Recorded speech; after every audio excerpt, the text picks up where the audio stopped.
आप सभी शिव भक्तों का शिव पुराण महाकथा में स्वागत है। श्री रुद्र संहिता द्वितीय खंड। नारद जी ने पूछा, हे ब्रह्मा जी, आपके श्रीमुख से मंगलकारी व अमृतमय शिव कथा सुनकर मुझ में उनके विषय में और अधिक जानने की लालसा उत्पन्न हो गई है। अतः भगवान शिव के बारे में मुझे बताइए। विश्व की सृष्टि करने वाले हे ब्रह्मा जी, मैं सती के विषय में भी जानना चाहता हूँ। सदाशिव योगी होते हुए भी एक स्त्री के साथ विवाह करके गृहस्थ कैसे हो गए? उन्हें विवाह करने का विचार कैसे आया? जो पहले दक्ष की कन्या थी फिर हिमालय की कन्या हुई, वे सती पार्वती किस प्रकार शंकर जी को प्राप्त हुई? पार्वती जी ने किस प्रकार घोर तपस्या की और उनका विवाह कैसे हुआ? कामदेव को भस्म करने वाले भगवान शिव के आधे शरीर में वे किस प्रकार स्थान पा सकी? उनका अर्धनारीश्वर रूप क्या है? हे प्रभु, आप ही मेरे इन प्रश्नों के उत्तर दे सकते हैं। आप ही मेरे संशयों का निवारण कर सकते हैं।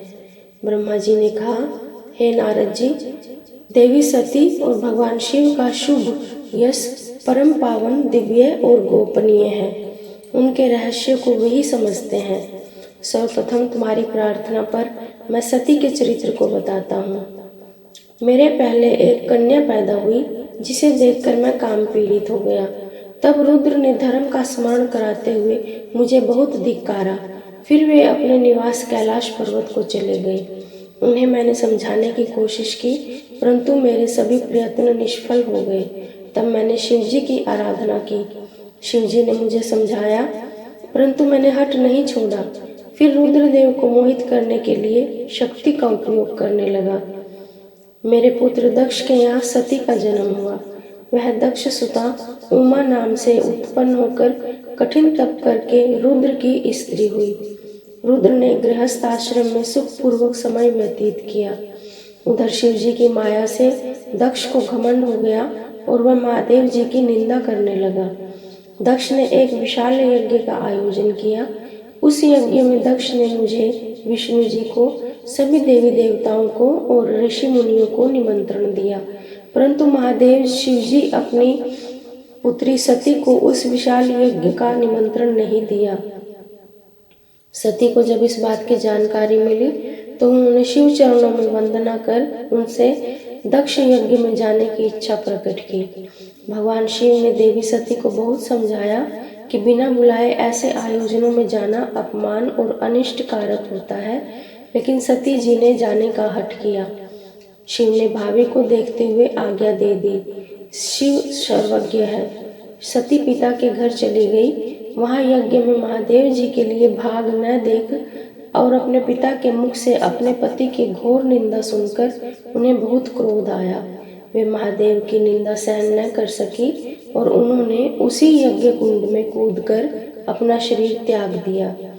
जब इसका समाचार शिव तक पहुंचा तो वे बहुत कुपित हुए। उन्होंने अपनी जटा का एक बाल उखाड़कर वीरभद्र नामक अपने गण को उत्पन्न किया। भगवान शिव ने वीरभद्र को आज्ञा दी कि वह दक्ष के यज्ञ का विनाश कर दे। वीरभद्र ने शिव आज्ञा का पालन करते हुए यज्ञ का विध्वंस कर दिया और दक्ष का सिर काट दिया। इस उपद्रव को देखकर सभी लोग भगवान शिव की प्रार्थना करने लगे। तब भगवान शिव ने दक्ष को पुनः जीवित कर दिया और उनके यज्ञ को पूर्ण कराया। भगवान शिव सती के मृत शरीर को लेकर वहां से चले गए। उस समय सती के शरीर से उत्पन्न ज्वाला पर्वत पर गिरी थी। वही पर्वत आज भी ज्वालामुखी के नाम से पूजित है। आज भी उसके दर्शन से मनोकामनाएं पूरी होती हैं। वही सती दूसरे जन्म में हिमाचल के घर में पुत्री रूप में प्रकट हुई, जिनका नाम पार्वती था। उन्होंने कठोर तप द्वारा पुनः महादेव शिव को अपने पति के रूप में प्राप्त कर लिया। सूत जी बोले, हे ऋषियों, ब्रह्मा जी के ये वचन सुनकर नारद जी पुनः पूछने लगे, हे ब्रह्मा जी, मैं सती और शंकर जी के परम पवित्र एवं दिव्य चरित्र को पुनः सुनना चाहता हूँ कि सती की उत्पत्ति कैसे हुई और महादेव जी का मन विवाह के लिए कैसे तैयार हुआ। दक्ष से नाराज होकर देवी सती ने अपनी देह को कैसे त्याग दिया और फिर कैसे हिमाचल की पुत्री पार्वती के रूप में जन्म लिया। उनके तप, विवाह कामनाश आदि की सभी कथाएं मुझे सविस्तार सुनाने की कृपा करें। ब्रह्मा जी बोले, हे नारद, पहले भगवान शिव निर्गुण, निर्विकल्प और निर्विकारी और दिव्य थे, परंतु देवी उमा से विवाह करने के बाद वे सगुण और शक्तिमान हो गए। उनके बाएं अंग से ब्रह्मा जी उत्पन्न हुए और दाएं अंग से विष्णु उत्पन्न हुए। तभी से भगवान सदाशिव के 3 रूप ब्रह्मा, विष्णु और रुद्र सृष्टिकर्ता, पालनकर्ता और संहारकर्ता के रूप में विख्यात हुए। उनकी आराधना करते हुए मैं सुर असुर सहित मनुष्य आदि जीवों की रचना करने लगा। मैंने सभी जातियों का निर्माण किया। मैंने ही मरीच, अत्रि, पुलह, पुलत्स्य, अंगिरा, क्रतु, वशिष्ठ, नारद, दक्ष और भृगु की उत्पत्ति की और ये मेरे मानस पुत्र कहलाए। तत्पश्चात मेरे मन में माया का मोह उत्पन्न होने लगा। तब मेरे हृदय से अत्यंत मनोहारी और सुंदर रूप वाली नारी प्रकट हुई। उसका नाम संध्या था। वह दिन में क्षीण होती, परंतु रात में उसका रूप सौंदर्य और निखर जाता था। वह साय संध्या ही थी। संध्या निरंतर मंत्र का जाप करती थी। उसके सौंदर्य से ऋषि मुनियों का मन भी भ्रमित हो जाता था। इसी प्रकार मेरे मन से एक मनोहर रूप वाला पुरुष भी प्रकट हुआ। वह अत्यंत सुंदर और अद्भुत रूप वाला था। उसके शरीर का मध्य भाग पतला था। वह काले बालों से युक्त था। उसके दांत सफेद मोतियों की चमक से चमक रहे थे। उसके श्वास से सुगंधि निकल रही थी। उसकी चाल मदमस्त हाथी के समान थी। उसकी आंखें कमल के समान थी। उसके अंगों में लगे केसर की सुगंध नासिका को तृप्त कर रही थी। तभी उस रूपवान पुरुष ने विनयपूर्वक अपने सिर को झुकाकर मुझ ब्रह्मा के सामने प्रणाम किया और मेरी बहुत स्तुति की। वह पुरुष बोला, ब्राह्मण, आप अत्यंत शक्तिशाली हैं। आपने ही मेरी उत्पत्ति की है। प्रभु, मुझ पर कृपा करें और मेरे योग्य काम मुझे बताएं, ताकि मैं आपकी आज्ञा से उस कार्य को पूरा कर सकूं। ब्रह्मा जी ने कहा, हे भद्र पुरुष, तुम सनातनी सृष्टि उत्पन्न करो। तुम अपने इसी स्वरूप में फूल के 5 बाणों से स्त्रियों और पुरुषों को मोहित करो। इस चराचर जगत में कोई भी जीव तुम्हारा तिरस्कार नहीं कर पाएगा। तुम छिपकर प्राणियों के हृदय में प्रवेश करके सुख का हेतु बनकर सृष्टि का सनातन कार्य आगे बढ़ाओगे। तुम्हारे पुष्पमय बाण समस्त प्राणियों को भेद कर उन्हें मदमस्त करेंगे। आज से तुम पुष्प बाण नाम से जाने जाओगे। इसी प्रकार तुम सृष्टि के प्रवर्तक के रूप में भी जाने जाओगे। ब्रह्मा जी ने कहा, हे नारद, सभी ऋषि मुनि उस पुरुष को के लिए उचित नाम खोजने लगे। तब सोच विचार कर वे बोले कि तुमने उत्पन्न होते ही ब्रह्मा का मन मंथन कर दिया है, अतः तुम्हारा पहला नाम ममंथ होगा। तुम्हारे जैसा इस संसार में कोई नहीं है, इसलिए तुम्हारा दूसरा नाम काम होगा, तीसरा नाम मदन और चौथा नाम कंदर्प होगा। अपने नामों के विषय में जानते ही काम ने अपने 5 बाणों का नामकरण कर उनका परीक्षण किया। काम ने अपने 5 बाणों को हर्षण, रोचन, मोहन, शोषण और मारण नाम से सुशोभित किया। ये बाण ऋषि मुनियों को भी मोहित कर सकते थे। उस स्थान पर बहुत से देवता व ऋषि उपस्थित थे। उस समय संध्या भी वहीं थी। कामदेव द्वारा चलाए गए बाणों के फलस्वरूप सभी मोहित हो गए। उन सभी के मनों में विकार आ गया। सभी काम के वशीभूत हो चुके थे। प्रजापति, मरीचि, अत्रि, दक्ष आदि सभी मुनियों के साथ साथ ब्रह्मा जी भी काम के वश में होकर संध्या को पाने की इच्छा करने लगे। ब्रह्मा व उनके मानस पुत्रों सभी को एक कन्या पर मोहित होते देखकर धर्म को बहुत दुख हुआ। धर्म ने धर्म रक्षक त्रिलोकीनाथ का स्मरण किया। तब मुझे देखकर शिवजी हंसे और कहने लगे, हे ब्रह्मा, अपनी पुत्री के ही प्रति तुम मोहित कैसे हो गए? सूर्य का दर्शन करने वाले दक्ष, मरीचि आदि योगियों का निर्मल मन कैसे स्त्री को देखते ही मलिन हो गया? जिन देवताओं का मन स्त्री के प्रति आसक्त हो, उनके शास्त्र संगति किस प्रकार की जा सकती है?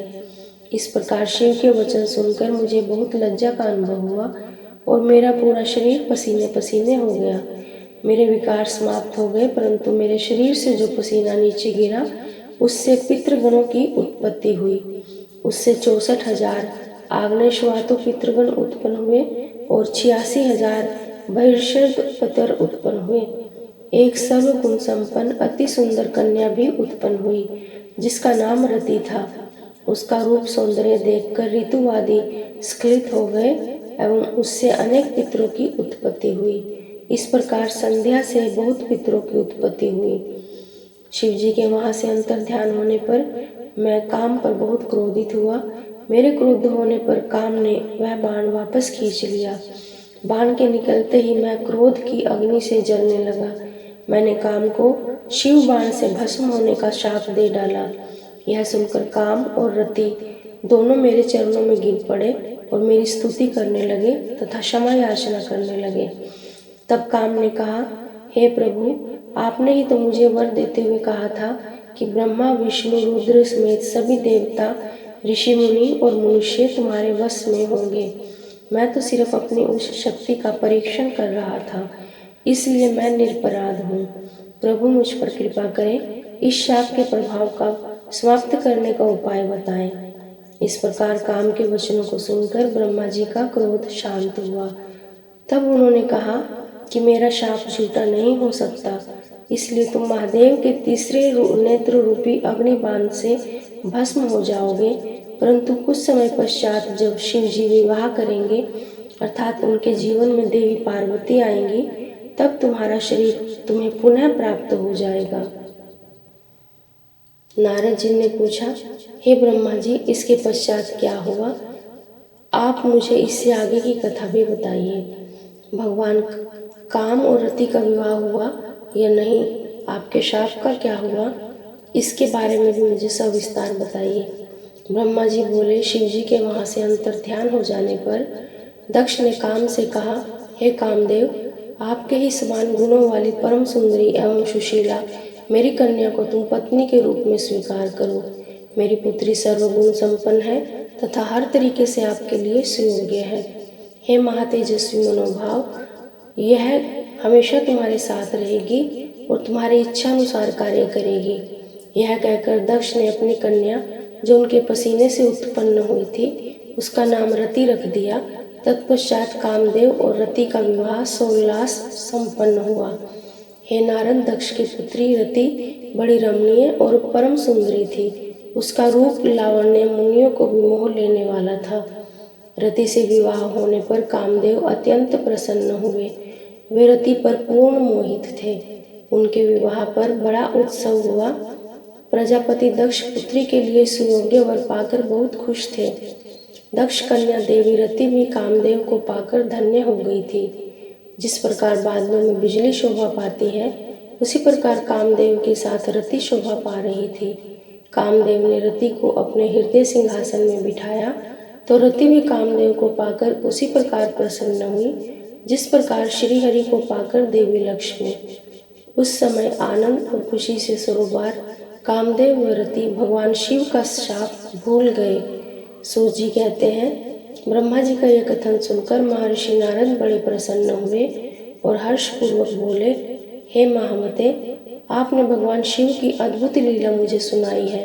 प्रभु, अब आप मुझे यह बताइए कि कामदेव और रति के विवाह के उपरांत सब देवताओं के अपने धाम चले जाने के बाद पितरों को उत्पन्न करने वाली ब्रह्म कुमारी संध्या कहाँ गई और उनका विवाह कब और किससे हुआ?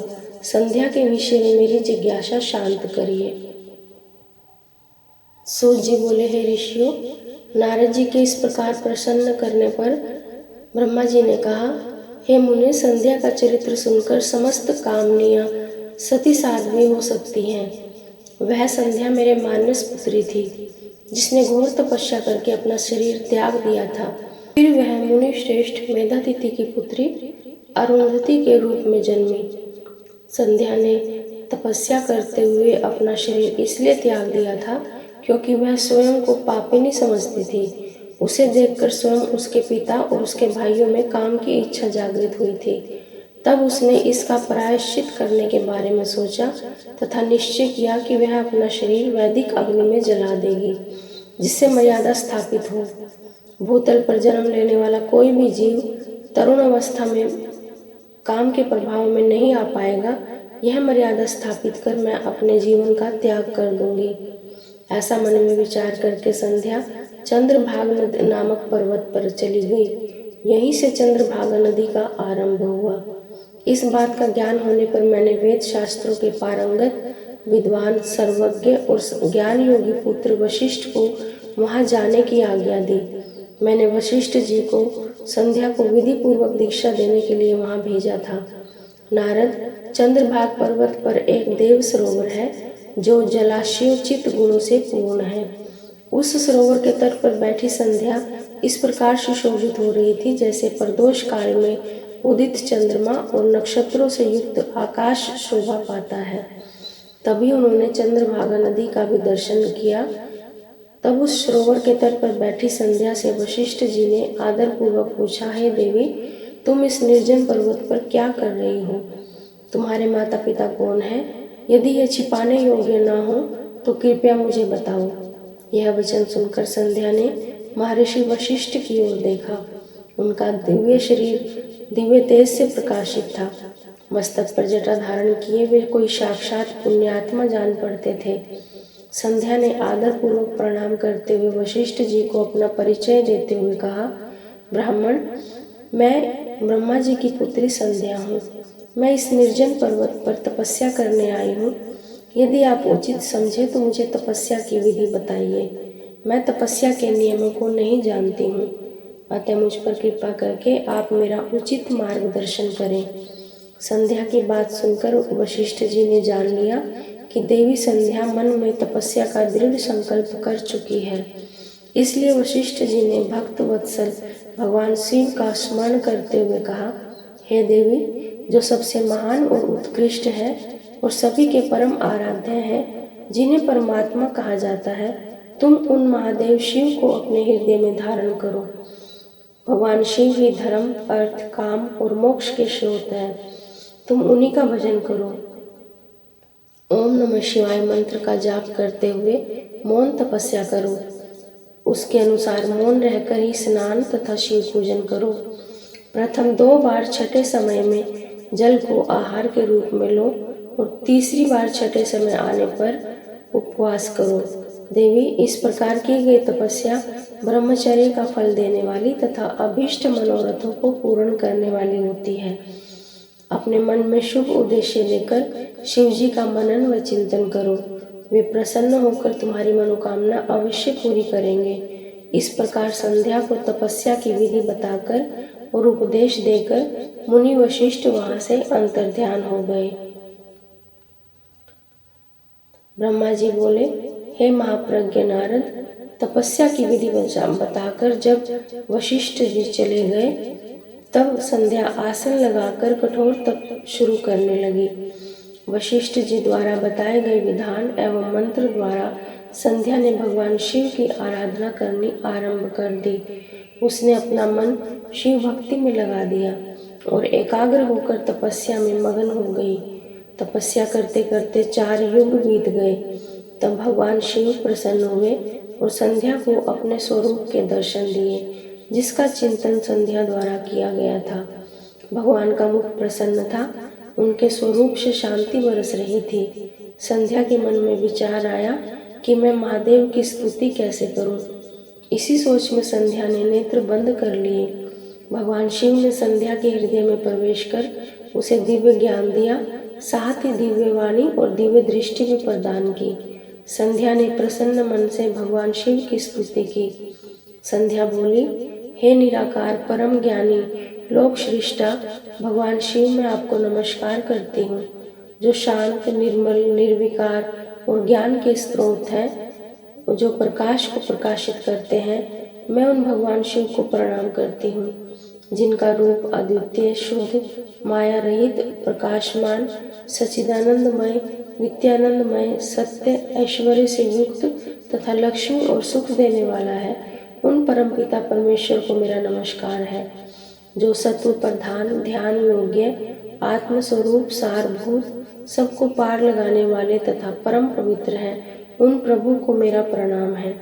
भगवान शिव आपका स्वरूप शुद्ध, मनोहर, रतनमय, आभूषणों से अलंकृत एवं कपूर के समान है। आपके हाथों में डमरू, रुद्राक्ष और त्रिशूल शोभा पाते हैं। आपके इस दिव्य तेज, चिन्मय, सगुण और साकार रूप को मैं नमस्कार करती हूँ। आकाश, पृथ्वी, दिशाएं, जल, तेज और काल सभी आपके रूप हैं। हे प्रभु, आप ही ब्रह्म के रूप में जगत की सृष्टि, विष्णु रूप में संसार का पालन करते हैं और आप ही रुद्र रूप धरकर संहार करते हैं। जिनके चरणों से पृथ्वी तथा अन्य शरीर से सारी दिशाएं, सूर्य, चंद्रमा और अन्य देवता पैदा हुए हैं, जिनकी नाभि से अंतरिक्ष का निर्माण हुआ है, वे ही सद ब्रह्म तथा पर ब्रह्म हैं। आपसे ही हमारे सारे जगत की उत्पत्ति हुई है, जिसके स्वरूप और गुणों का वर्णन स्वयं ब्रह्मा और विष्णु भी नहीं कर सकते। भला उन त्रिलोकीनाथ भगवान शिव की स्तुति मैं कैसे कर सकती हूँ? मैं एक अज्ञानी और मूर्ख स्त्री हूँ। मैं किस तरह आपको पूजूं कि आप मुझ पर प्रसन्न हो? हे प्रभु, मैं आपको बार बार नमस्कार करती हूँ। ब्रह्मा जी बोले, नारद, संध्या द्वारा कहे गए वचनों से भगवान शिव बहुत प्रसन्न हुए। उनकी स्तुति ने उन्हें द्रवित कर दिया। भगवान शिव बोले, देवी, मैं तुम्हारी तपस्या से बहुत प्रसन्न हूँ, अतः जो तुम्हारी इच्छा हो वह वर मांग लो। तुम्हारी इच्छा मैं अवश्य पूर्ण करूँगा। भगवान शिव के ये वचन सुनकर संध्या खुशी से उन्हें बार बार प्रणाम करती हुई बोली, महेश्वर, यदि आप मुझ पर प्रसन्न होकर कोई वर देना चाहते हैं और यदि मैं अपने पूर्व पापों से शुद्ध हो गई हूँ, तो हे महेश्वर, हे देवेश, आप मुझे वरदान दीजिए कि आकाश, पृथ्वी और किसी भी स्थान में रहने वाले जो भी प्राणी इस संसार में जन्म ले, वे जन्म लेते ही काम भाव से युक्त न हो जाएं। हे प्रभु, मेरे पति भी सुहृदय और मित्र के समान हों और अधिक कामी न हो। उनके अलावा जो भी मनुष्य मुझे सकाम भाव से देखे, वह पुरुषत्वहीन अथवा नपुंसक हो जाए। हे प्रभु, मुझे ये वरदान भी दीजिए कि मेरे समान विख्यात और परम तपस्विनी तीनों लोकों में कोई और ना हो। निष्पाप संध्या के वरदान मांगने को सुनकर भगवान शिव बोले, हे देवी संध्या, तथास्तु, तुम जो चाहती हो मैं तुम्हें प्रदान करता हूँ। प्राणियों के जीवन में अब 4 अवस्थाएं होंगी। पहली शैशव अवस्था, दूसरी कौमारी अवस्था, तीसरी यौवन अवस्था और चौथी वृद्धावस्था। तीसरी अवस्था अर्थात यौवन अवस्था में ही मनुष्य सकाम होगा। कहीं कहीं दूसरी अवस्था के अंत में भी प्राणी सकाम हो सकते हैं। तुम्हारी तपस्या से प्रसन्न होकर ही मैंने यह मर्यादा निर्धारित की है। तुम परम सती होगी और तुम्हारे पति के अतिरिक्त जो भी मनुष्य तुम्हें सकाम भाव से देखेगा, वह तुरंत ही पुरुषत्वहीन हो जाएगा। तुम्हारा पति महान तपस्वी होगा, जो कि 7 कल्पों तक जीवित रहेगा। इस प्रकार मैंने तुम्हारे द्वारा मांगे गए दोनों वरदान तुम्हें प्रदान कर दिए हैं। अब मैं तुम्हारी प्रतिज्ञा को पूर्ण करने का साधन बताता हूँ। तुमने अग्नि में अपना शरीर त्यागने की प्रतिज्ञा की थी। मुनिवर, मेधातिथि के एक यज्ञ चल रहा है, जो कि 12 वर्षों तक चलेगा।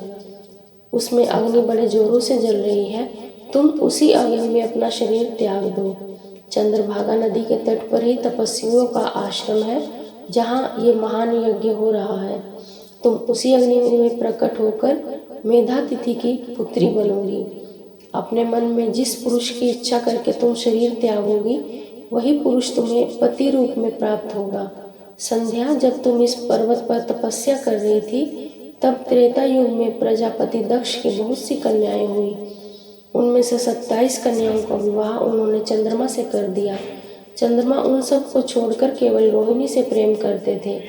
तब दक्ष ने क्रोधित होकर उन्हें शाप दे दिया। चंद्रमा को शाप से मुक्त कराने के लिए उन्होंने चंद्रभागा नदी की रचना की। उसी समय मेधातिथि यहाँ उपस्थित हुए थे। उनके समान कोई तपस्वी न है न होगा। उन्हीं का ज्योतिष्ठोम नामक यज्ञ चल रहा है, जिसमें अग्नि देव प्रज्वलित है। तुम उसी आग में अपना शरीर डालकर पवित्र हो जाओ और अपनी प्रतिज्ञा पूरी करो। इस प्रकार उपदेश देकर भगवान शिव वहाँ से अंतर्ध्यान हो गए। ब्रह्मा जी कहते हैं, नारद, जब भगवान शिव देवी संध्या को वरदान देकर वहाँ से अंतर्ध्यान हो गए, तब संध्या उस स्थान पर गई जहाँ मुनि मेधातिथि यज्ञ कर रहे थे। उन्होंने अपने हृदय में तेजस्वी ब्रह्मचारी वशिष्ठ जी का स्मरण किया तथा उन्हीं को पति रूप में पाने की इच्छा लेकर संध्या महायज्ञ की प्रज्वलित अग्नि में कूद गई। अग्नि में उसका शरीर जलकर सूर्यमंडल में प्रवेश कर गया। तब सूर्य ने पितरों और देवताओं की तृप्ति के लिए उसे 2 भागों में बांटकर रथ में स्थापित कर दिया। उसके शरीर का ऊपरी भाग प्रातः संध्या हुआ तथा शेष भाग साय संध्या हुआ। साय संध्या में पितरों को संतुष्टि मिलती है और सूर्योदय से पूर्व जब आकाश में लाली छाई हुई होती है अर्थात अरुणोदय होता है तो उस समय देवताओं का पूजन होता है। सूर्योदय से पूर्व जब आकाश में लाली छाई होती है अर्थात अरुणोदय होता है उस समय देवताओं का पूजन करें। जिस समय लाल कमल के समान सूर्य अस्त होता है अर्थात डूबता है उस समय पितरों का पूजन करना चाहिए। भगवान शिव ने संध्या के प्राणों को दिव्य शरीर प्रदान कर दिया। तब मेधा मुनि का यज्ञ समाप्त हुआ। तब उन्होंने एक कन्या को जिसकी कांति सोने के समान थी अग्नि में पड़े देखा। उससे मुनि ने भली प्रकार स्नान कराया और अपनी गोद में बिठा लिया। उसका नाम उन्होंने अरुंधति रखा। यज्ञ के निर्विघ्न समाप्त होने पर पुत्री प्राप्त होने के कारण मेघातिथि मुनि बहुत प्रसन्न थे। यज्ञ के निर्विघ्न समाप्त होने पर और पुत्री प्राप्त होने के कारण मेधातिथि मुनि बहुत प्रसन्न थे। उन्होंने अरुंधति का पालन आश्रम में ही किया और धीरे धीरे उसी चंद्रभागा नदी के तट पर रहते हुए वह बड़ी होने लगी। जब वह विवाह योग्य हुई तो हमें त्रिदेव ब्रह्मा विष्णु और महेश ने मेधा मुनि से बात कर उसका विवाह मुनि वशिष्ठ से करा दिया। मुने मेधातिथि की पुत्री महासाध्वी अरुंधति अति पतिव्रता थी। वह मुनि वशिष्ठ को पति के रूप में पाकर बहुत प्रसन्न थी। वह उनके साथ रमन करने लगी। उससे शक्ति आदि शुभ एवं श्रेष्ठ पुत्र उत्पन्न हुए। हे नारद, इस प्रकार मैंने तुम्हें परम पवित्र देवी संध्या का चरित्र सुनाया। यह समस्त अभिष्ट फलों को देने वाला है। यह परम पावन और दिव्य है। जो स्त्री पुरुष इस शुभ व्रत का पालन करते हैं उनकी सभी कामनाएं पूरी होती हैं। आज की शिव महापुराण कथा में इतना ही। शेष कथा अगले भाग में। ओम नमः शिवाय। न जानामि योगं जपं नैव पूजां न तोऽहं सदा सर्वदा शम्भुतुभ्यं जराजन्म दुःखोगतातप्यमानं प्रभो पाहि आपन्नमामीश शम्भो। ओम नमः शिवाय। ओम श्री गुरुवे नमः। कर्पूरगौरं करुणावतारं संसारसारं भुजगेन्द्रहारं सदा वसन्तं हृदयारविन्दे भवं भवानी सहितं नमामि। भवं भवानी सहितं नमामि। ओम नमः शिवाय। श्री शिवार्पणमस्तु।